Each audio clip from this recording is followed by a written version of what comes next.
flag bearer in the August 9th general election. Now, according to the OCA technical team, which has been meeting in Elementaita, Nakuru County, the report on how to pick the candidate is ready but will be waiting to be ratified by individual parties. This even as OCA has once again dismissed reports of emerging cracks, even as ANC's Musalia Mudavadi is stated to be on his way out of said coalition. After a three-day retreat in Elementaita, Nakuru County, the One Kenya Alliance Technical Committee has announced successful deliberations on the strategy to find their presidential candidate. This committee has made considerable progress and submitted a report that brings us very close to identifying and unveiling our flag bearer. The coalition, however, burst the bubble on hopes that this would be the day for their grand announcement. We as OCA will not unveil our candidate at this hotel. It will be a much bigger event in a much better chosen environment within the city of Nairobi. That is the epicenter of the politics of Kenya. Work in progress, and it's working.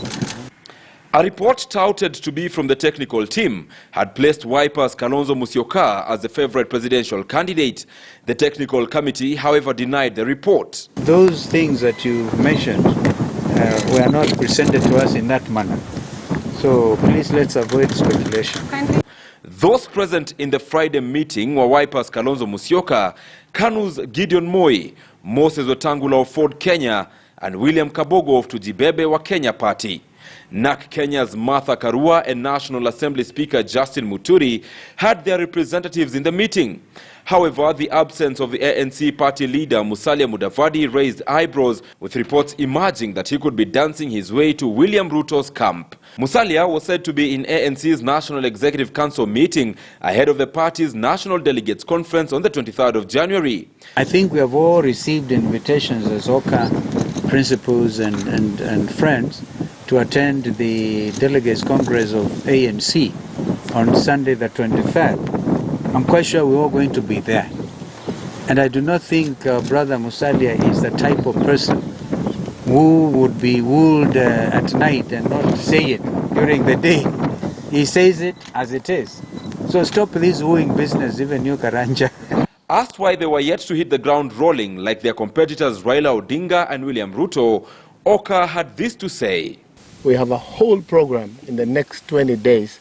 We'll have more than 17 meetings, both Meet the People tour and fixed stadium or marketplaces meetings. Asked why they snubbed a State House luncheon hosted by President Uhuru Kenyatta when he met a section of members of Parliament Thursday, this was their response. Remember, this is a countdown to elections. For heaven's sake, every party leader has a diary full. You probably have people who have traveled all the way from Mandera to see you in Nairobi. You surely can't abandon them for a lunch. You have to attend to them because it's the future of your party. Ibrahim Karanja, KTN News. Our Wiper Party leader Kalonzo Musyoka is this Saturday expected to declare his political direction and that of his Ukambani backyard in a meeting where he will host both elected and aspiring politicians from his Yatta farm, Machakos County. Although Kalonzo emerged as the most favorite presidential flag bearer in the One Kenya Alliance through a technical committee, he is still facing pressure from a section of his inner circle for him to join forces with the ODM party leader Raila Odinga under the Azimio la Umoja banner. And as our political affairs reporter Daniel Kariuki reports, Kalonzo is already facing rebellion from 3 governors in his Ukambani backyard.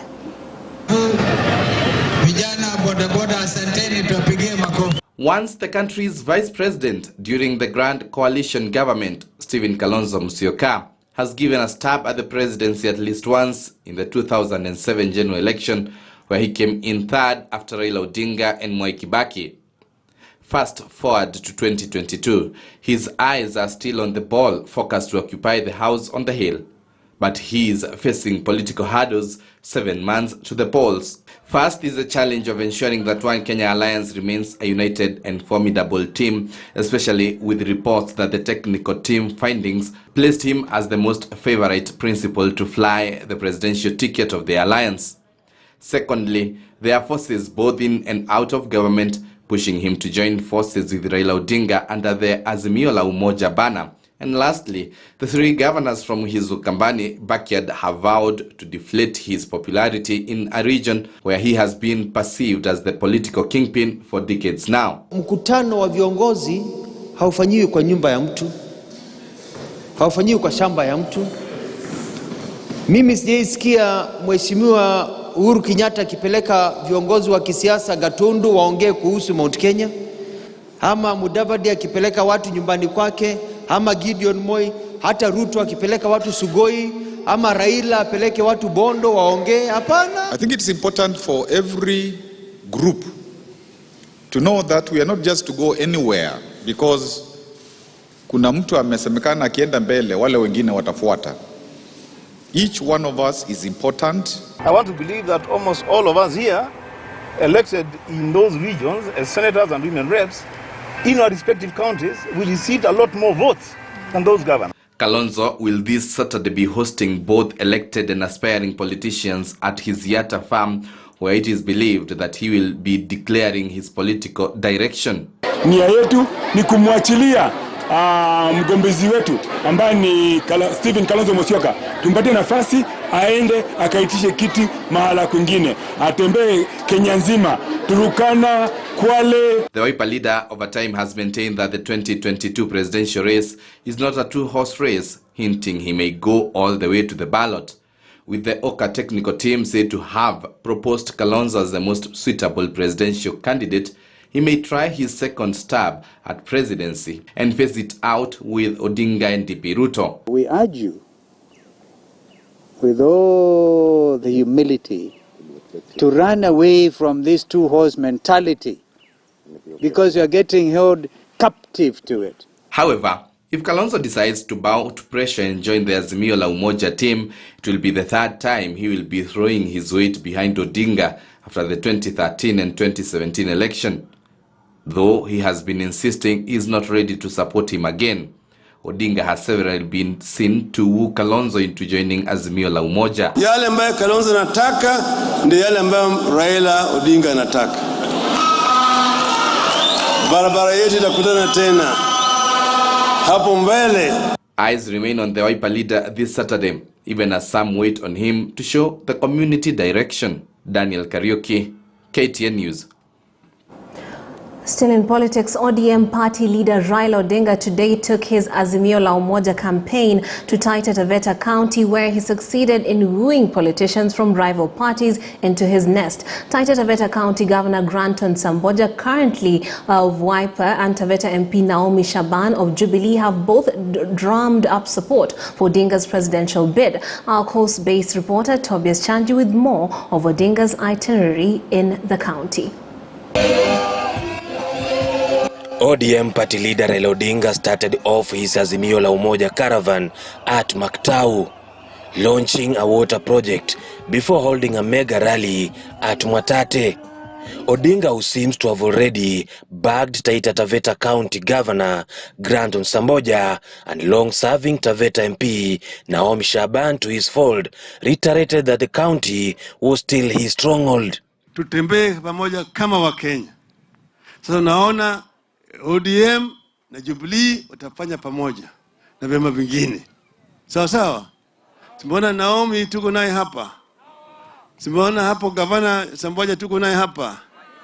Both Samboja, who was elected on a Wiper ticket, and Shaban on Jubilee party ticket, exuding confidence of an Odinga presidency. The ODM party boss shared his plans with the residents, underscoring the promise of 6,000 shillings monthly stipend to jobless youth, which he says will start off immediately after elections this year in the month of September. Former Prime Minister Raila Amolo Odinga tarehe 9 mwezi wa 8